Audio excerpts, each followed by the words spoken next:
A brutal winter night. Two women vanish without a trace. One is found frozen in the snow. The other lost for 6 long months. And on that very same night, a man, stranded in a raging blizzard, is miraculously rescued. For 40 years, no one suspected him, until science uncovered the truth. This is the story of Annette Schnee, Bobby Joe Oberholzer, and the killer who thought he got away with murder. Bobby Joe Oberholzer was 29 years old, independent, and full of life. She had moved to Colorado in search of adventure, settling in Alma, a tiny town just 30 minutes south of Breckenridge, with her husband, Jeff. She worked as a secretary for a real estate company and was well loved in the community. That morning, she got up, dressed warmly for the bitter cold, and headed to work as usual. She greeted her coworkers, shared laughs over coffee, and spoke excitedly about her plans that evening, a small celebration with friends in Breckenridge. Bobby Joe had recently received a raise and wanted to enjoy the night. The workday went by as usual. By late afternoon, Bobby Joe left the office, went home briefly, and got ready. She picked out her outfit, put on her coat, and stepped into the cold evening, unaware that she was walking into the final hours of her life. At around 6:30 p.m., Bobby Joe called Jeff to let him know she was out with friends and would be home later. She was in good spirits, enjoying the company of her coworkers at a local pub. At 7:50 p.m., she walked out of the bar into the cold, snowy night.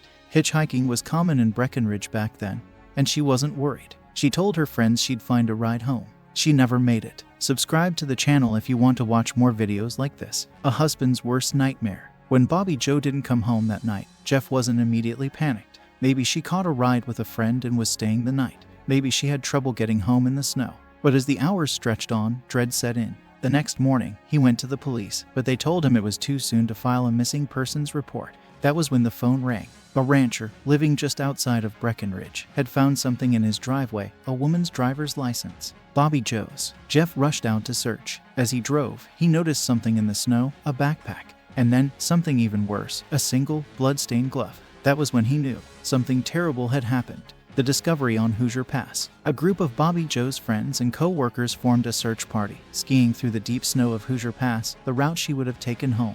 It didn't take long for them to find her. Bobby Joe's body was lying in a snowbank just off the road. Her face was frozen, her hands close together, a zip tie wrapped around her left wrist. She had been shot at close range in the chest. Nearby, in the parking lot of Hoosier Pass, was a single orange booty sock, a detail that seemed insignificant at the time. No one knew what it would later reveal. Another woman goes missing. The same day Bobby Joe's body was discovered, another woman was reported missing. Annette Schnee was just 21 years old. She worked multiple jobs in Breckenridge, at a pharmacy and as a maid, to support herself. Annette was kind, hardworking, and had big dreams. She had last been seen at around 4:30 p.m. on January 6th, just hours before Bobby Joe disappeared. She had left work and was heading home to change before another shift. Like Bobby Joe, Annette also often hitchhiked, but she never made it home. For months, her family and friends searched, clinging to hope. But it wasn't until July 3, 1982, 6 months later, that a young boy fishing in Sacramento Creek stumbled upon something horrifying.